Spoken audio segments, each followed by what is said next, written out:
Miss হবে না আপনার পছন্দের টিভি শো। দেখুন জি5 অ্যাপে একদম ফ্রি। প্রমাণ ছাড়া স্যারের কোনো হেল্প পাওয়া যাবে না। যেভাবে হোক প্রমাণ আমায় জোগাড় করতেই হবে। একটু আমারই ভুল, আমি ভুল স্বপ্নে মেতে গেছিলাম। তোমার মতো মেয়ে আমাকে ভালোবাসবেই বা কেনে, ভালোবেসে থেকে যাবেই বা কেনে কেনে যে আমি আশা করতে শুরু করেছিলাম যে তোমার মন বসছে, এমন আশা আর আমার মনে এনো নাই গো বাবা ভুবনেশ্বর। আশা ভাঙলে যে যাতনাটা বেশি হয়।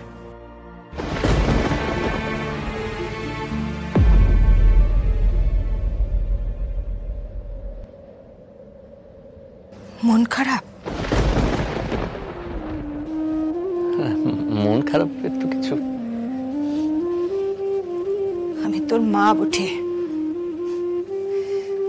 তুই আমার কাছে কি লুকোবি বলতো?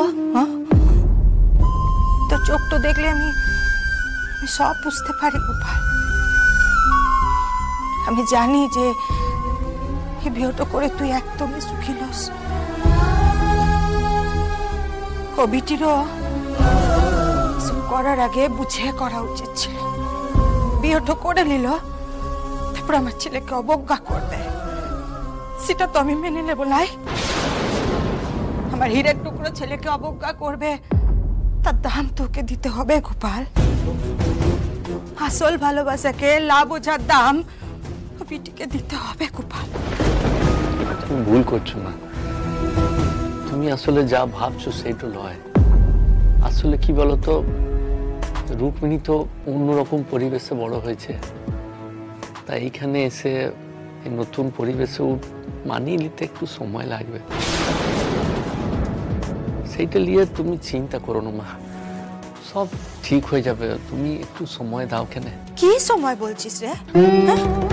তোকে কিসের সময় দেব? আর সময় দেবই বা কেন?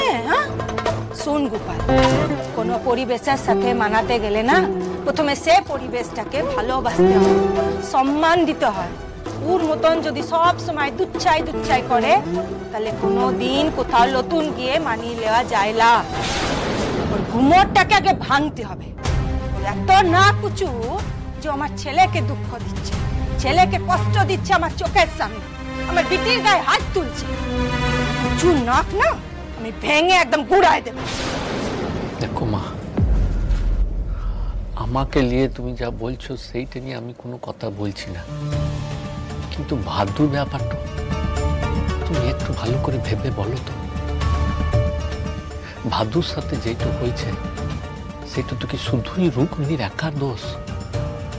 ভাদু কি কোনো দোষই করে নাই? কি এমন করেছিল, কি এমন বলেছিল ভাদু ওকে, যার লিগে রুক্মিণী ওকে গায়ে হাত তুলেছে? কি বলেছিল সে? ঠিক আছে ঠিক আছে, যদি বলেই থাকে তো বকতে পারতো, শাসন করতে পারতো, হাত তুলতে গেলে কেন? তো একটা বয়স হয়েছে, তো একটা সম্মান আছে নাকি সবার সামনে হাত তুললো যে অমন করে? আমি একটা বয়স্কা মেয়ের গায়ে হাত তুলতে গিয়ে চারবার ভাবি ও কোথাকার কে রে যে আমার বিটির গায়ে হাত তুলবে? মানছি মা, তুমি যে কথাটা বলছো সেইটা আমি মেনে নিচ্ছি। ভাদুর গায়ে হাত দেওয়াটা রুক্মিণী ঠিক হয় না, সেই লিগে ওকে যা কথা বলা সেইটা আমি বলেওছি। তবে এই কথাটাও তো ঠিক মা, বিনা কারণে কারুর গায়ে হাত দেওয়ার মতো বিটি তো রুক্মিণী লয় গো। নিশ্চয়ই ভাদু ওকে এমন কিছু বলেছিল যার লিগে ওর গায়ে হাত তুলেছে। সেটা আমাকে জানতে হবে যে কি বলেছিল ভাদু। তোমরা কি সেটার কোনো প্রতিবাদ করেছিলে? বুঝছি, ভাদু যে কথাটা আমাকে বলেছিল সেটাই সত্যি। নিজের ভালোটা কোনোদিনও নিজে বুঝবি লাই। গোপাল, আমার ছেলে মেয়ের দিকে যখন আঁচ আসছে, আমার বিটির গায়ে যখন হাত তুলছে, তখন আমি ওই বিটিকে দেখে নেব।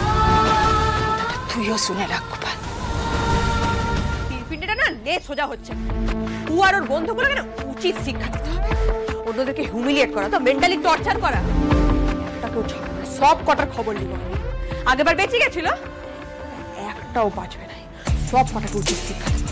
আর দাদুলাকে পুরো তো এক নম্বরে ভোতা বসে, সারাদিন শুধু বন্ধু বন্ধু করে হেদিয়ে মরছে।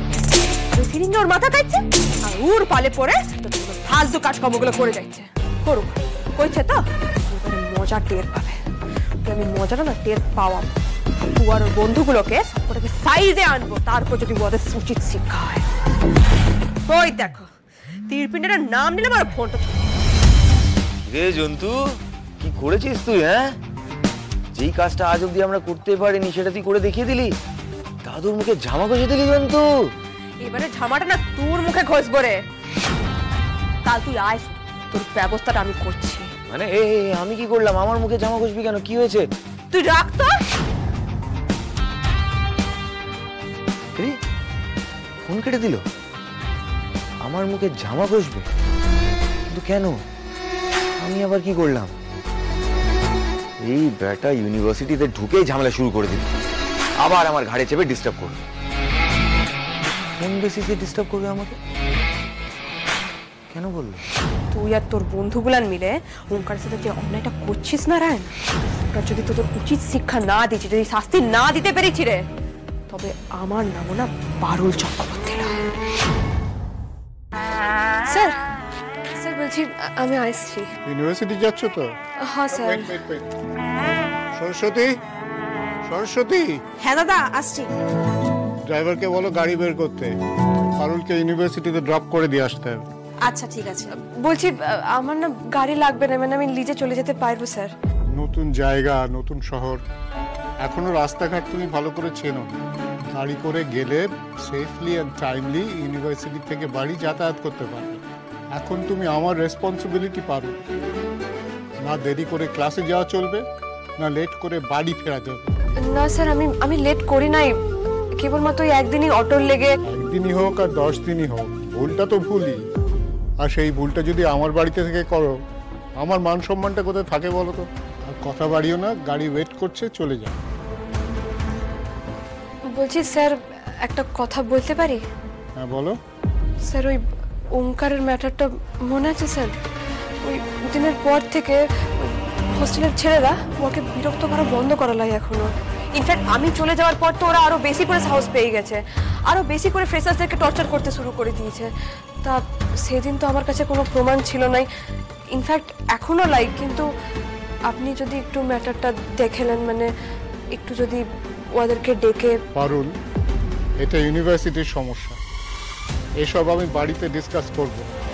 ইউনিভার্সিটির ব্যাপার ইউনিভার্সিটিতেই ফয়সালা হবে।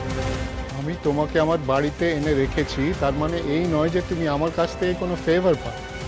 রাইট মাইন্ডসের সব স্টুডেন্টসই আমার চোখে সমান। Any complaint must come to me with a proof. Give me proof and I will definitely take a stand. এখন যাও, গাড়ি ওয়েট করছে, ক্লাসে দেরি হয়ে যাবে। প্রমাণ ছাড়া স্যারের কোনো হেল্প পাওয়া যাবে না, যেভাবে হোক প্রমাণ আমায় জোগাড় করতেই হবে। জি5 ডাউনলোড করুন আর সব এপিসোড দেখুন একদম ফ্রি।